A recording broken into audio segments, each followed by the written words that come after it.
ሰላም ተነስተልን የተወደዳችሁና የተከበራችሁ ውድ የቻናላችን ተከታታዮች እንዴት ናችሁልን? እግዚአብሔር ይመስገን እኔ በጣም ደህና ነኝ። የምትገኙት አራዳ ሜዳ ኦፊሻል ዩቲዩብ ገጻችን ላይ ነው። ለቻናሉ አዲስ ከሆናችሁ የዩቲዩብ ገጹን ሰብስክራይብ በማድረግና የደወል ምልክቷን በመጫን የቻናላችን ቤተሰቦች እንድትሆኑ የአክብሮት ግብዣችን ነው። እንዲሁም ደግሞ ዩቲዩብ ፕሮግራሙን ለበርካታ ተመልካቾች እንዲያደርሰው የእናንተ በብዛት ላይክ ማድረግ እጅግ በጣም ያስፈልገናል። ፕሮግራማችን ቫይራል እንዲወጣ ለበርካቶች እንዲደርስ የእናንተ በብዛት ላይክ ማድረግ እጅግ በጣም አስፈላጊ ነው። እናም ይህ ፕሮግራም ቢያንስ በትንሹ 500 ላይክ እንዲኖረው እንፈልጋለን። ስለዚህም ፕሮግራም የምታደምጡ አድማጭ ተመልካቾቻችን ፕሮግራሙን ላይክ እያደረጋችሁ እንድትጀምሩት በአክብሮት ጠይቃለሁ። የአራዳ ሜዳ ኮሜንታተር ተስፋ ወርቅ ሉልሰገድ አብሬያችሁ ቆይታ አድርጋለሁ። ፈጣሪ ፈቅዶ ከበዓል ማግስት ከእናንተ ከአድማጮቻችን ጋር ተገናኝተናል። የተለያዩ ርዕሰ ጉዳዮችን የምናነሳ ነው የሚሆነው። በእንግሊዝ ፕሪምየር ሊግ የዋንጫ ፉክክር ዙሪያ የሚነሱ ጉዳዮች ላይ በደንብ ዛሬ ትኩረታችንን የምናደርግ ይሆናል ማለት ነው። በዚህኛው ፕሮግራማችን ላይ የፕሪምየር ሊጉን ዋንጫ ማን ያሸንፋል፣ አርሰናል ወይስ ማንቸስተር ሲቲ የሚለውን ጥያቄ በደንብ የምንፈትሸውና ሰፋ ዘርዘር በተን አድርገን የምንመለከተው ይሆናል። አሁን ላይ በርካታ የእግር ኳስ ኤክስፐርቶችና ተንታኞች የተለያዩ ነጥቦቻቸውንም እያነሱ ነው ያሉትና አንዳንዶቹ በተለይም ደግሞ ማንቸስተር ሲቲ ያሸንፋል ዋንጫውን የሚሉ ተደጋጋሚ ነጥቦችን እያነሱ ይገኛሉ እና የተንታኞቹን ሀሳብ እንደማጣቀሽ አድርገን ከዛ ደግሞ ከኛም በኩል ያለውን ሀሳብ ከነባራዊ ሁኔታ ጋር አጣምረን የምንመለከተው ይሆናል ማለት ነው። እንግዲህ የባለፈው ሳምንት በተለይም ደግሞ ቅዳሜና እሁድ በተደረጉ የእንግሊዝ ፕሪምየር ሊግ ጨዋታዎች አርሰናል በቦርንመዝ ከተሸነፈና ማንቸስተር ሲቲ ደግሞ ወደ ቼልሲ ሜዳ መጥቶ ጨዋታውን አሸንፈው ከወጣ በኋላ አሁን የፕሪምየር ሊጉ የዋንጫ ርዕሰ ጉዳይ የበለጠ ተፋፍሞ እየቀጠለ ይገኛል ማለት ነው እና ደግሞ ሁለቱ ቡድኖች በዚህ ሳምንት መጨረሻ እጅግ በጣም ትልቅ የሚባለውን ጨዋታቸውን ያከናውናሉ። ማንቸስተር ሲቲ ከአርሰናል ጋር ያለውን የነጥብ ልዩነት ወደ 6 ዝቅ አድርጎታል። አንድ ቀሪ ጨዋታ በእጁ ላይ እየቀረው ማለት ነው እና እንግዲህ በዚህ ሳምንት መጨረሻ የሚደረገው የኤታሃዱ የማንቸስተር ሲቲ እና የአርሰናል የፕሪምየር ሊግ ጨዋታ በግንቦት ወር ላይ የፕሪምየር ሊጉ ዋንጫ ማረፊያው የት ሊሆን ይችላል የሚለውን ነገር በደንብ የሚያሳይ ትልቅ ውሳኔ የሚያሳልፍ ትልቅ ጨዋታ ይሆናል ተብሎ ይጠበቃል። እንግዲህ ከብዙ ሳምንታት በፊት በተለይም ደግሞ ማንቸስተር ሲቲ በዌስትሃም ነጥብ ከጣለ በኋላ አርሰናል በ9 ነጥብ ልዩነት ፕሪምየር ሊጉን መምራት ሲጀምር ብዙዎቹ የተለያዩ ሀሳቦቻቸውን ሲያነሱ ነበረ። ኦልሞስት የሊጉ የዋንጫ ጉዳይ በቃ ያለቀለት የተረጋገጠ ይመስላል፣ አርሰናል ዋንጫውን ያነሳል የሚሉ አይነት ቅድመ ግምቶች ሲሰጡ ስንመለከት ነበረ። እኛም ኦልሞስት አርሰናል ዋንጫውን ለማንሳት የበለጠ የተጠጋበት የበለጠ የተቃረበበት ነው ስንል ነበረ። ግን አንዳንድ የእግር ኳስ ተመልካቾች ጋር እንደዚህ አይነት ሀሳቡ አልነበረም። በተለይ የእግር ኳሱ ቤተሰብ ምን ቀረ ከዚህ በኋላ በቃ አርሰናል እኮ ዋንጫውን ማንሳቱን አረጋግጧል የሚሉ አይነት ነጥቦችን ሲያነሱ ነበር። ልክ ነው። የ9 ነጥብ ልዩነት በተለይም ደግሞ በመጨረሻዎቹ ሳምንታት ላይ ሲፈጠር ነገሩን የበለጠ ለአርሰናል ዋንጫውን እንድንሰጥ ወይም ደግሞ ተገማቹን ቡድን አርሰናል እንድናደርግ እድል የሚሰጥ ጉዳይ ሊመስል ይችላል። ግን አንድ ደግሞ መዘንጋት የሌለብን የፕሪምየር ሊግ ነው። በፕሪምየር ሊግ ደግሞ ምንም ነገር ሊፈጠር ይችላል እና አርሰናል አሁን ያለበትን መዋዠቅ በተለይ ደግሞ ከኢንተርናሽናል ብሬክ በፊት በማንቸስተር ሲቲ ከተሸነፈበት ጨዋታ ጀምሮ ከኢንተርናሽናል ብሬኩ መልስ ያጋጠሙት ሽንፈቶች ይመጣሉ የሚል ቅድመ ግምት አልነበረም። ግን አርሰናል በሲቲ ከተሸነፈ በኋላ በካራባኦ ካፕ፣ ከዛ በመቀጠል በሳውዛምፕተን በኤፍኤ ካፕ ተሸነፈ። አሁን ደግሞ በቦርንመዝ ተሸንፏል። የአርሰናልን ጉዳይ በኋላ ላይ እንመለከተዋለን። ፈጣሪ ቢፈቅድ በደንብ ሰፋ አድርገን ይሄ ቡድን ምን አይነት ስጋቶች ላይ ነው የሚገኘው ከፕሪምየር ሊግ ዋንጫ ጋር ተያይዞ የሚሉትን ነጥቦች እናነሳለን። ግን አሁን ባለው ሁኔታ ሁለቱንም ክለቦች ከሆነ እያያያዝን የምንመለከተው አርሰናል በእንዲህ አይነት ሁኔታ ውስጥ ይሆናል የሚል አይነት ሁኔታ አልነበረም። እኔ አርሰናል መሸነፉ አይደለም ኮንሰርኒንግ የሆነው ነገር፣ ወይ አርሰናል በቦርንመዝ መሸነፉ 3 ነጥብ ማጣቱ አይደለም። ከዛም በላይ ሜዳ ላይ የታየው ፐርፎርማንስ ነው። አርቴታ እስከዛሬ አይቼ ማላቃቸውን ነገሮች ሜዳ ላይ አይቻለሁ፣ ስትሬንጅ የሆኑ ነገሮች፣ እንግዳ የሚመስሉ ነገሮችን ሜዳ ላይ አይቻሉ ብሎ ሲናገር ነበረ። የተጫዋቾቹ መዳከም ከአቅም በላይ ሆኖበታል አርሰናል እና ያ ነገሮች ናቸው በቀጣዮቹም ጨዋታዎች ላይ አርሰናልን ታማኝ እንዳይሆን ወይም ደግሞ ለፕሪሚየር ሊግ ዋንጫ ፉክክር የበለጠ ብቁ ይሆናል ወይስ አይሆንም የሚል ክርክር ውስጥ የሚከተው የአርሰናል ተጫዋቾች በጽኑ መዳከማቸው፣ ከዛ ደግሞ የቻምፒየንስ ሊግ ውድድር መኖሩ በራሱ ነገሩን የበለጠ ለአርሰናል እጅግ አዳጋች ሊያደርግበት ይችላል የሚል እምነት አለኝና አሁን እንግዲህ ነጥቦቹ የተነሱ የሚገኙት በእንዲህ አይነት ሁኔታ ነው። ትላንትና እንደውም በነበረኝ የቀጥታ ስርጭት ፕሮግራም ላይ አንዳንድ አድማጮች ምን ሲሉ ነበረ? አርሰናል ይመለሳል፣ እነ ሳካ ሲመለሱ፣ እነ ቲምበር ሲመለሱ በደንብ ወደ ማሸነፉ ይመጣል የሚሉ ነጥቦችን ሲያነሱ ነበረ እና እንዲህ አይነት ነገሮች ያው መነሳታቸው አይቀሬ ጉዳይ ይመስላል። ብዙዎቻችን እንግዲህ አመቱን በሙሉ አርሰናል ዋንጫ ያሸንፋል፣ አመቱን በሙሉ አርሰናል ዋንጫ ያነሳል የሚሉ አይነት ቅድመ ግምቶችን ስናነሳ ነበር። አሁን ግን ተንታኞችም እንኳን ሳይቀሩ ወይም ደግሞ የእግር ኳሱ ኤክስፐርት ናቸው የሚባሉ ሰዎችም ሳይቀሩ ቅድመ ግምታቸውን ሲያስቀምጡ በቃ በዚህ አሁን ባለው የውድድር ዘመን ላይ በጣም በጥሩ ሁኔታ የሄደው ቡድን ወይ ደግሞ ጨዋታዎችን ከመሸነፍ ራሱን በደንብ ቆጥቦ ጨዋታዎችን በደንብ እያሸነፈ የሚመጣው ቡድን ዋንጫውን ያሸንፋል የሚሉ ነጥቦችን ያነሳሉ።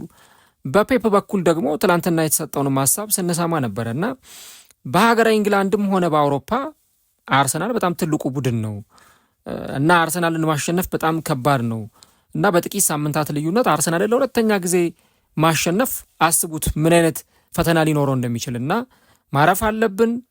ከዛ በኋላ እንግዲህ የአርሰናልን ደጋፊዎች እናከብራለን፣ ቀጣዩን ሳምንት እንጫወታለን የሚሉ ነጥቦችን አሰልጣኝ ፔፕ ጓርዲዮላ ሲያነሳ ነበረ። የአርሰናልን ተፎካካሪነት በተመለከተ አሁን የቀድሞ ተጫዋቾችም ሳይቀሩ ጥያቄ ማንሳት ጀምሯል። አርሰናል አሁን በእንዲህ አይነት መንገድ ነው ወይ የሚቀጥለው? ከዚህ በኋላ በሚመጡት ጨዋታዎች ነገሩ እንዲህ ነው ወይ የሚሄደው የሚሉ አይነት ነጥቦችን የቀድሞ የአርሰናል ተጫዋቾች በተለያዩ መንገዶች ሲያነሱ እንመለከታለን።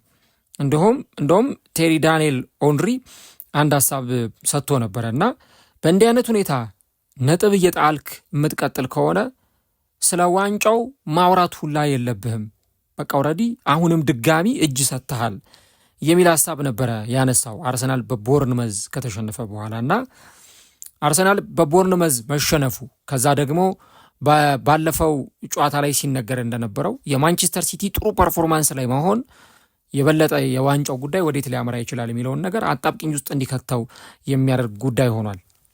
እንግዲህ ዚ አትሌቲክ ለተንታኞቹ ጥያቄ አቅርቦ ነበረ። የትኛው ቡድን ዋንጫ ያሸንፋል ትላላችሁ? እስቲ የራሳችሁን ሀሳብ አካፍሉ ብሏቸው ነበረ እና የሚገርመው ትንታኔዎቹን ሳይ ማንቸስተር ሲቲ ያሉ ተንታኞችን ሳይ ነበር። ለምሳሌ ከእነዚህ ተንታኞች ወይም ጸሐፊዎች መካከል አዳም ክራፍተን አንድ ሀሳብ ሰጥቷል። በጣም የሚያስገርም ሀሳብ ሰጥቷል እና የሰው ምን አለመሰላችሁ ሙሉን የውድድር ዓመት ወይ ሲዝኑን ከአርሰናል ጎን ነበርኩ፣ በቃ አርሰናል ያሸንፋል የሚል ሀሳብ ነበረኝ። አርሰናል ካለው የቡድን ጥራት ከስብስቡ አንጻር እና ደግሞ በቅርብ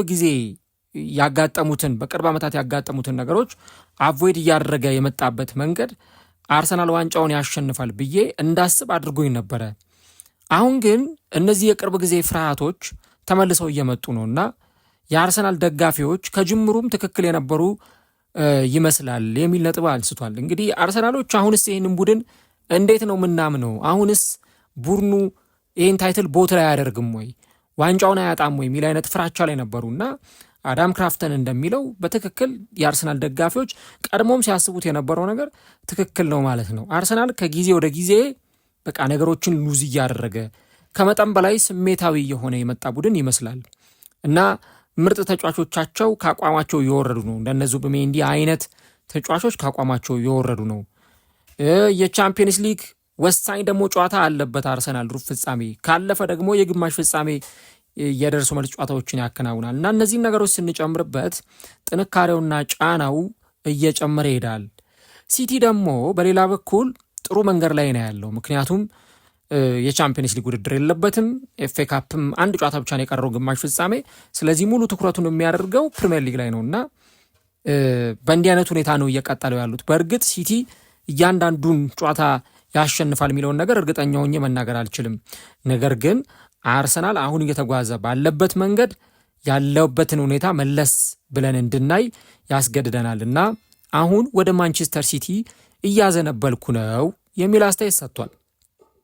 እንግዲህ አዳም ክራፍተን ያነሳውን ነጥብ በተወሰነ መንገድ አብራርተን ብንመለከተው ስሜት የሚሰጥ ጉዳይ ይመስለኛል። ምክንያቱም አሁን አርሰናል የሚያደርጋቸውን ጨዋታዎች ተመልከቱ። እንግዲህ ተጨማሪ የጉልበት የሚፈልጉ ጨዋታዎችን ያከናውናል። እኔ እንደውም አሁን ትልቁ ነገር የሚሆነው ምንድን ነው? በዚህ አንድ ሳምንት ውስጥ ብቻ አርሰናል ስፖርቲንግና ማንቸስተር ሲቲን ይገጥማልና ረቡዕ ዕለት በሚያደርገው ጨዋታ የሚያስመዘግበው ውጤት፣ የሚመርጣቸው ተጫዋቾች፣ ሜዳ ላይ የሚፈጠሩት ክስተቶችና ሁነቶች በጠቅላላ ለእሁዱ ጨዋታ ትልቅ ተጽዕኖ ይኖራቸዋል። ለምሳሌ አርሰናል ስፖርቲንግን ሲገጥም በጊዜ ቀድሞ ጎል የሚያስቆጥር ከሆነ በጊዜ 2 ጎል 3 ጎል የሚያስቆጥር ከሆነ ቶሎ ተጫዋቾቹን ቀይሮ እንዲያስወጣ እድል ሊሰጠው ይችላል። በአንጻሩ ግን ከስፖርቲንግ ጋር እስከ 90 ደቂቃ ድረስ እየተፋለመ የሚጫወት ከሆነ ተጫዋች ማሳረፍ አይደለም ጭራሽ ተጫዋቾቹ ጉልበታቸውን ነው የሚጨርሱት። እና አንድ ሳምንት ካረፈው ማንቸስተር ሲቲ ጋር ነው አርሰናል ወደ ኤታሃድ ሄዶ የፕሪሚየር ሊጉን ትልቁን ጨዋታ የሚያከናውነው። እና እንደው አርሰናል አለፈ እንኳን ቢባል ከዛ በኋላ ቻምፒየንስ ሊግን ግማሽ ፍጻሜ የደረሰ ቢባል ከማንቸስተር ሲቲ ጋራም ተጫውቶ ቢያሸንፍ ከዛስ በኋላ ቻምፒየንስ ሊግ ላይ ግማሽ ፍጻሜ ወይ ባርሰሎና ወይ አትሌቲኮ ማድሪድን ነው የሚገጥመውና ለአርሰናል ነገሮቹ በጣም አስቸጋሪ እንዳይሆኑ ስጋት የሚፈጥረው አንዱ በዚህ ምክንያት ይመስለኛል።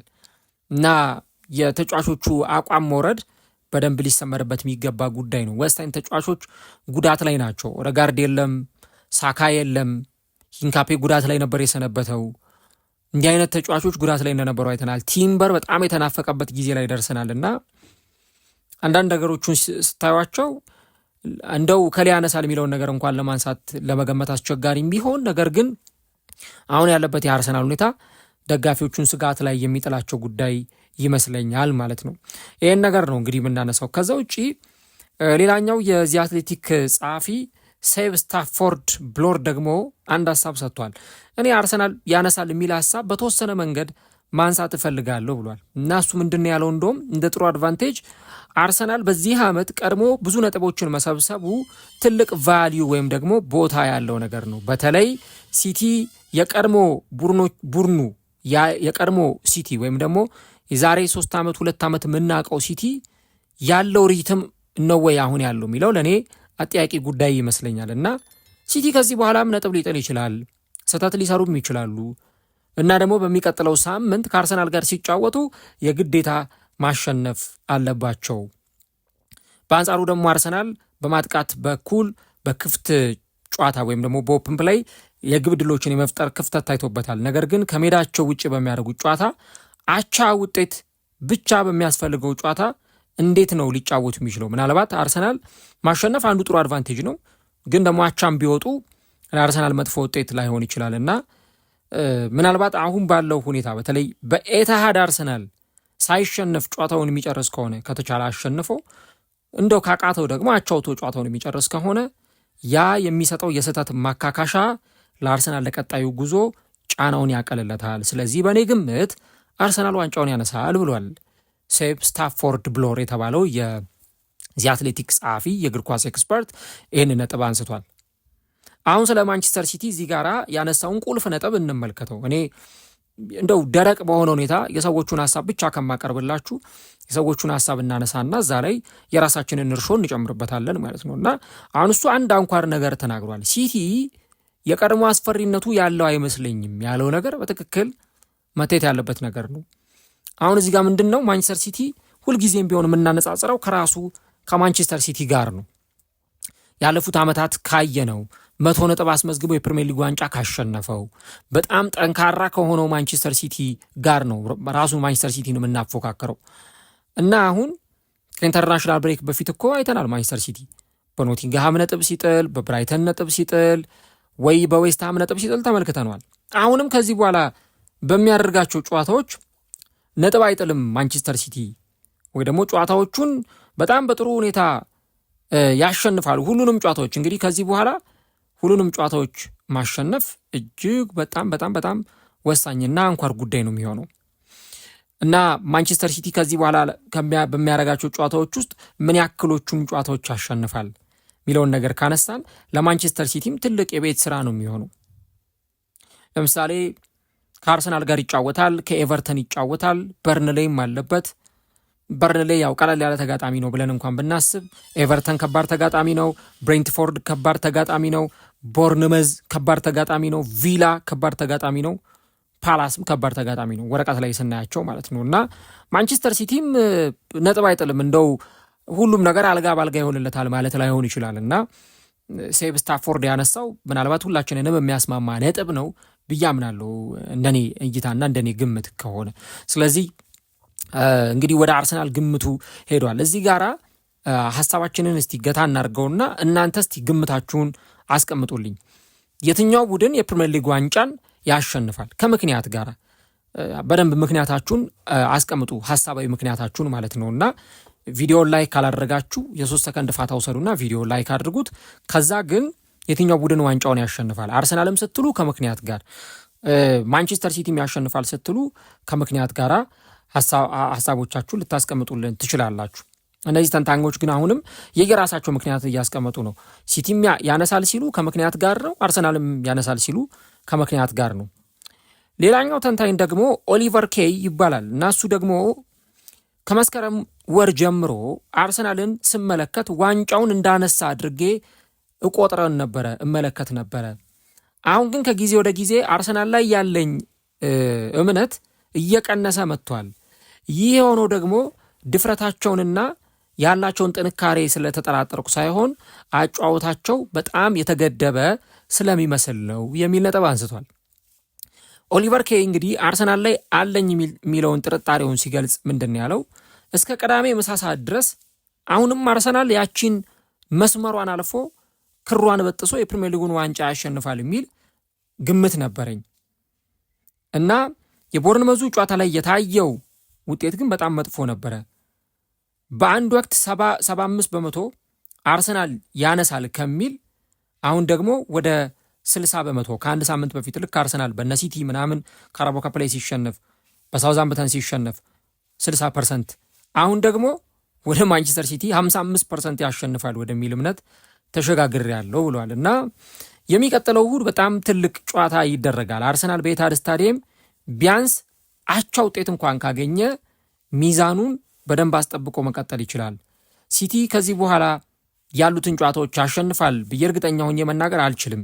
ቀደም ሲል የነበሩትን የሲቲን ተጋጣሚዎች በእንደዚህ አይነት ሁኔታ ስንመለከት ነበር። ነገር ግን መሪዎቹ የተጫወቱ ባሉበት መንገድ ስንመለከተው የማንቸስተር ሲቲ ሁኔታ በጣም አስቸጋሪ ሊሆን ይችላል እና አርሰናል ያለበትን ሁኔታ ካልቀየረ ማንቸስተር ሲቲ ዋንጫውን ማንሳቱ አይቀርም። ስለዚህ ወደ ማንቸስተር ሲቲ አደላለው የሚል ግምቱን አስቀምጧል። አሁን እንግዲህ አርሰናል ኦልሞስት ስንት ቀኑ ነው? አሁን 210 ወይም 211 ቀን ሆኖታል ፕሪሚየር ሊጉን መምራት ከጀመረ። በጣም ብዙ ነው 211 ቀን ፕሪሚየር ሊግ መምራት ማለት ኦልሞስት አመቱን ሙሉ ማለት ይቻላል። እና እንዲህ አይነት ሁኔታዎችን ስንመለከት ነበረ። በእንዲህ አይነት ሁኔታ ውስጥ ደግሞ በተለይ እኔ ከዚህ በፊትም ተናግሬያለሁ። ባለፈውም ቅዳሜ ዕለት በነበረኝ ዓርብ ዕለት በነበረኝ ቅድመ ትንታኔ ላይ ያነሳሁት አንድ ሀሳብ ምንድን ነው? አርሰናል አመቱን ሙሉ አድንቀነዋል። አመቱ መጀመሪያ ላይ ምርጥ ነበረ፣ ቦክሲንግ ዴይ ላይ ምርጥ ነበር፣ ሲዝኑ አጋማሽ ላይ ምርጥ ነበር። በደንብ አርሰናልን አድንቀነዋል። ግን አሁን መጨረሻው ላይ ያለው ነው አርሰናልን ሊያስደንቀውም ሊያስተቸውም የሚችለው። እንደውም እስካሁን ከነበረው የአሁኑ ነው በጣም ዋና ስራ የሚፈልገውና እኔ በተለይ ለአርቴታ አሁን ያለው ሳምንት እንቅልፍ አልባ ሌሊቶችን የሚያሳልፍበት ሳምንት ነው። ምናልባት እኔ የአርሰናልና አሰልጣኝነት ከተረከበበት ጊዜ አንስቶ እንደዚህ አይነት እንዳሁኑ አይነት ሳምንት በጣም አስጨናቂ ሳምንት አሳልፏል ብዬ አላውቅም። በጣም ከባድ ይመስለኛል። እና እንግዲህ የኛውም ተንታኝ እንደሚለው የመጀመሪያው ግምት ወደ አርሰናል ነበረ። አሁን ግን አርሰናል ላይ ያለኝ እምነት ከጊዜ ወደ ጊዜ እየቀነሰ መጥቷል የሚል ነጥብ አንስተዋልና ያሳምናል ወይ የሚለውን ነገር እስቲ እናንተም ኮሜንት ላይ ሀሳቦቻችሁ ልታስቀምጡልን ትችላላችሁ። ሌላኛው ደግሞ ዳንኤል ታይለር የሚባለው ተንታኝ ነው እና ዳንኤል ታይለር ደግሞ እሱም በተመሳሳይ ፔፕ ምናልባት የመጨረሻውን ስኬት አጣጥሞ ከማንቸስተር ሲቲ ጋር ሊለያይ ይችላል ብሏል። አሁን ዳንኤል ደግሞ ምንድን ነው ያነሳው አንድ ሀሳብ፣ ማንቸስተር ሲቲ ዋንጫ የማንሳት ልምድ አለው።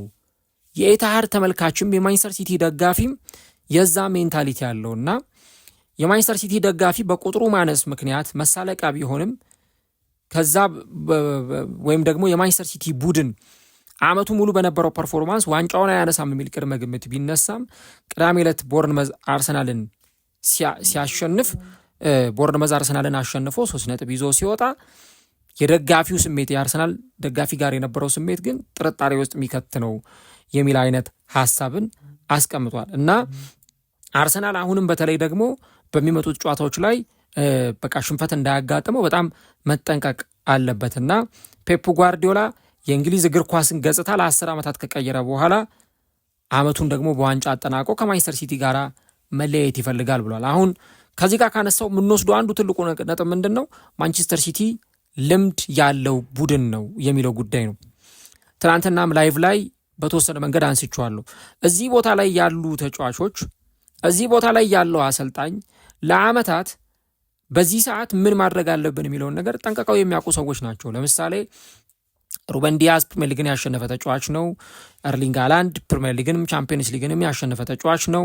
እነ በርናርዶ ሲልቫ፣ እንደነ ሮድሪ፣ እንደነ ፊል ፋደን አይነት ተጫዋቾች እዚህ የመጨረሻዋ 100 ሜትር የምትቀረው ፓርት ላይ ስንደርስ ምን ማድረግ አለብን፣ መልበሻ ክፍላችን ምን መሆን አለበት፣ ሜንታሊቲው ምን መሆን አለበት የሚለውን በደንብ ጠንቀቀው ያውቃሉ። አርሰናል ደግሞ ልምድ የለውም። በአመታት ውስጥ ፌለሪቲ ነው ሲያጋጥመው የነበረው። ካቻ ምና ፌል አድርጓል፣ ከካቻ ምናም በፊት ፌል አድርጓል፣ አምናም ፌል አድርጓል። 3 ዓመት ሁለተኛ ሆኖ ነው የጨረሰው። ስለዚህ ማንቸስተር ሲቲ ካለበት በጣም ጠንካራ የስነ ልቦና ልምድ አንጻር ስንመለከተው አርሰናል ጋር እንደ ክፍተት የሚነሳ ነገር አለ ነው የሚለውና ማንቸስተር ሲቲ ያሸንፋል የሚለውን ነገር ከዚህ ጋር አያይዞ ነው ያነሳው ማለት ነው። ከዛ በተጨማሪ ስቱዋርት ጄምስም እንደሚለው ባለፈውም ሳምንት አርሰናል ያሸንፋል የሚል ቅድመ ግምት ነበረኝ። እኔ ግን ነገሮችን ኮንዲሽናል በሆነ ሁኔታ እመለከታለሁና አርሰናል በቦርንመዝ ጨዋታ ላይ ያሳየው ፐርፎርማንስ ከውጤቱ በላይ በጣም አሳስቦኛል የሚል ሐሳብን ነው ያስቀመጠው። በ24 ሰዓት ውስጥ ሞመንተማቸው በከፍተኛ ሁኔታ ተቀይሯል እና በግልጽ እንደሚታየው ኤታር ላይ የሚደረገው ጨዋታ ትልቅ ነው። ምናልባት ኤታር ላይ የሚደረገውን ጨዋታ ካየን በኋላ ሐሳባችንን ልንቀይር እንችላለን። ነገር ግን አሁን ባለው ሁኔታ ወደ ማንቸስተር ሲቲ አዘነብላለሁ ብሏል። በነገራችሁ ላይ እነዚህ ሰዎች ብቻም ሳይሆኑ ብዙ ጊዜ ምርጥ ትንታኔዎችን በመጻፍ የሚታወቀው ሳይመን ጆንሰን፣ እንዲሁ ደግሞ ኮሊን ሚላር፣ እንደዚሁ ደግሞ ከዚህ በተጨማሪ ዳን ኪሊፓትሪክ የተባሉ ተንታኞች በተመሳሳይ ማንቸስተር ሲቲ ዋንጫውን ያሸንፋል የሚል አይነት ቅድመ ግምቶችን ነው እያነሱ የሚገኙት። እኔ አሁን እዚህ ጋራ ከነሱ ሐሳብ በተጨማሪ ለምንድን ነው ብዙ የእግር ኳስ ተንታኞች ማንቸስተር ሲቲ ዋንጫውን ይበላል የሚል ነጥብ ሊያነሱ የቻሉት? ወይ ደግሞ ሌሎች የእግር ኳስም ተመልካቾች ለምንድን ነው እንደዚህ አይነት ነጥቦችን ሊያነሱ የቻለው የሚለውን ነገር በደንብ መፈተሽ አለብን። ምክንያቱም የእግር ኳሱ ኤክስፐርቶች ወይም ደግሞ ተንታኞች አሁን ብዙ ሐሳባቸውን እኔ እያየው ነበረ፣ ሙሉ ትንታኔያቸውን አይቼዋለሁ እና ስመለከተው ምንድን ነው የሚሉት? እኛ አመቱ ሲጀመር አመቱን ሙሉ ያሸንፋል ብለን ስንገምት የነበረው አርሰናል ነበር፣ ውጤት ያመጣል ስንል የነበረው አርሰናልን ነበር። አሁን ግን ሐሳብ ለውጥ አድርገናል፣ ሐሳብ ቀይረናል። ምክንያቱም አርሰናል ያለበት ፐርፎርማንስ ጥያቄ የሚያስነሳ ነው። ማንቸስተር ሲቲ ደግሞ አሁን የመጨረሻውን ማርሽ አስገብቶ እየመጣ ነው እና በዚህ ምክንያት አሁን ወደ ማንቸስተር ሲቲ ሐሳብ እየቀየረን ነው ብሏል። ይሄ አርሰናል ላይ የሚያሳድረው ጫና ቀላል የሚባል አይደለም። ዋንጫውን ስንመለከት ብዙ ፋክተሮች አሉ። አርሰናል አሁን ለማንቸስተር ሲቲ እየሰጠ ያለው 3ኛው ወይ 4ኛው እድል ነው። ተደጋጋሚ አርሰናል እድሎችን እየሰጠው ነው ለማንቸስተር ሲቲ እና ማንቸስተር ሲቲ አሁን የሚያገኘውን እድል እንደው በቀላሉ በዋዛ ያሳልፈዋል ማለት አይቻልም። ትላንት እኮ ከቼልሲ ጋር ያደረጉትን ጨዋታ ስትመለከቱ 2 የተለያዩ አጋማሾችን ያየንበት ጨዋታ እናያየነው። የመጀመሪያው አጋማሽ በጣም ምርጡን በቃ ሲያጠቃ የነበረውን ቼልሲ አየን። ማንቸስተር ሲቲ ዝግ ብሎ እነዛን ኳሶች ዲፌንድ እያደረገ ኳስ ተቆጣጥሮ ሲጫወት ነበር። ሁለተኛው አጋማሽ ላይ ግን በ10 በ15 ደቂቃ ነው ቼልሲን ዲስትሮይ ያደረጉት ያጠፉትና ያ ነገር ግልጽ ነው። በዛ ላይ ፔፕ አሁን አዲስ ይዞት የመጣው ሲስተም በጣም ነገሩን አስቸጋሪ አድርጎታል ለተጋጣሚዎች። በ4-2-4 አሰላለፍ ነው እየተጫወተ ያለው። የሚያሰልፋቸውን ተጫዋቾች ስትመለከቱ ከፊት ሃላንድን፣ ከዛ በኋላ ከግራ ዶኩን፣ ከቀኝ በኩል ደግሞ አንቷን ሴሜኞን፣ መሃል ላይ ደግሞ ራያን ቸርኪን ነው እያሰለፈ የሚገኘው።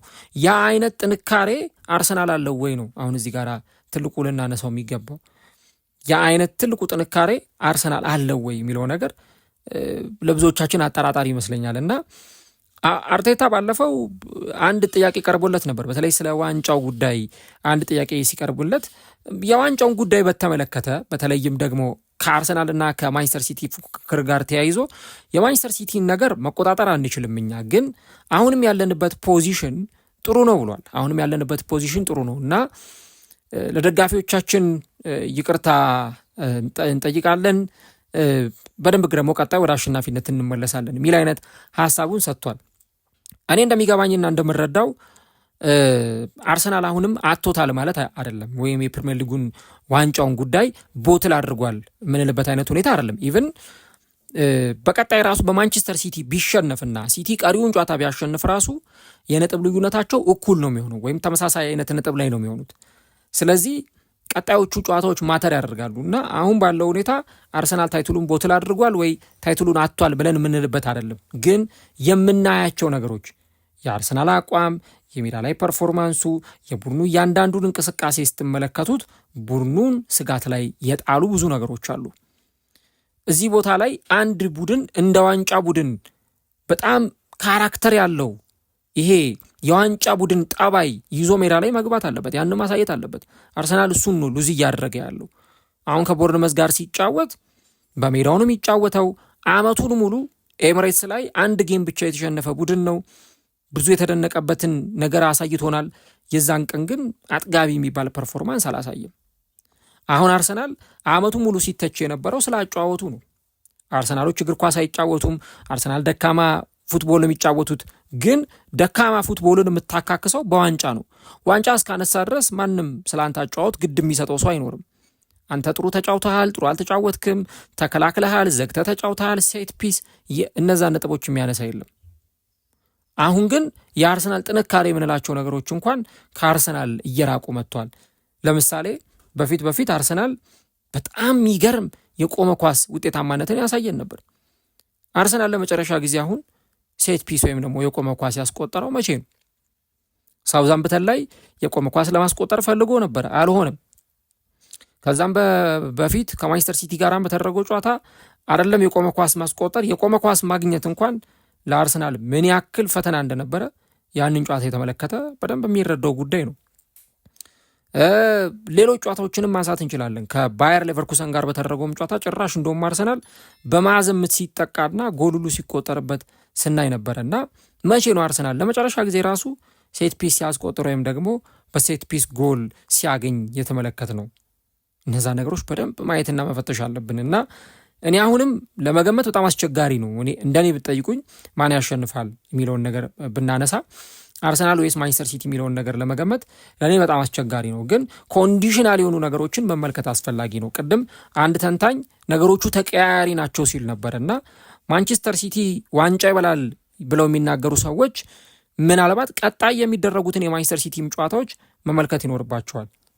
ሲቲ ቅድም እንዳልኩት አርሰናልንም እንኳን ቢያሸንፍ ራሱ እንደነ ኤቨርተን፣ አስቶን ቪላ፣ ቦርንመዝ፣ ብሬንትፎርድ፣ ክሪስታል ፓላስ ያሉ ቡድኖችን ይገጥማል። እነዚህ ጨዋታዎችንም ማሸነፍ አለበት ሲቲ። ቀሪ ጨዋታውንም ማሸነፍ አለበት ክሪስታል ፓላስን። ያንን ነገር ማንሳት ያስፈልጋል። አርሰናልም ደግሞ በተመሳሳይ ከባባድ ጨዋታዎቹን ያደርጋል እና እኔ ዋንጫውን የሚወስነው የእሁዱ ጨዋታ በጣም በጣም ትልቅ ፋክተር አለው ኤታር ላይ የሚደረገው። አርሰናል አሸነፈ ማለት በቃ የበለጠ ለዋንጫው እንደገና ተስፋው የሚያብብበት፣ እንደው ዋንጫውን አረጋገጠ እንኳን ባይባልም ግን ለዋንጫው የበለጠ ተስፋው የሚያብብበት ጨዋታ ይሆናል።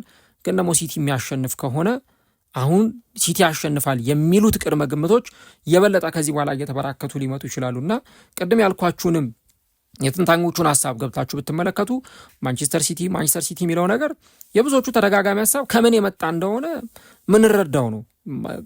ብዙ ምክንያቶችን ማንሳት ይቻላል። ማንቸስተር ሲቲ ልምድ አለው፣ ሌሎች ነጥቦች መነሳታቸው አይቀርምና ያንን ነገር ነው እንግዲህ በእንደዚህ አይነት ሁኔታ እየተመለከትን የምንገኘው። ቅድም እንዳልኩት እናንተ ምክንያታዊ ከሆኑ ሀሳቦች ጋር ኮሜንት ላይ ሀሳቦቻችሁን አስቀምጡልን።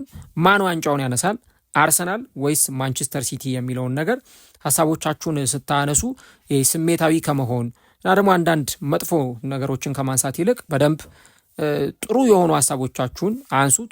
የሁላችሁንም ሀሳብ ኮሜንት እመለከተዋለሁ ኮሜንት ላይ ፖልም ስለምናስቀምጥ እዛ ላይ ቮት ማድረግ ትችላላችሁ። ነገር ግን ይህ ሳምንት ለአርሰናልም ለማንቸስተር ሲቲም እጅግ በጣም ትልቅ ሳምንት ነው የሚሆነው። ኤታር ላይ የሚደረገው ጨዋታ አርሰናል ከስፖርቲንጉም ጨዋታ በላይ በጣም አርቆ የሚያስበው እሁድ ዕለት እንዴት ነው የኤታዱን ፈተና የምወጣው የሚለውን ነገር ማሰብ ላይ ይመስለኛልና እንግዲህ ያንን ደግሞ እሁድ ዕለት የምንመለከተው ነገር ይሆናል። ለአርሰናል ለማንቸስተር ሲቲም ፈታኙ ሳምንት እንግዲህ አሁን ጀምሯል። የዋንጫ ፉክክሩ ግን አሁንም አንገት ለአንገት ሁለቱንም እንዳተናነቀ ይቀጥላል ተብሎ ይጠበቃል።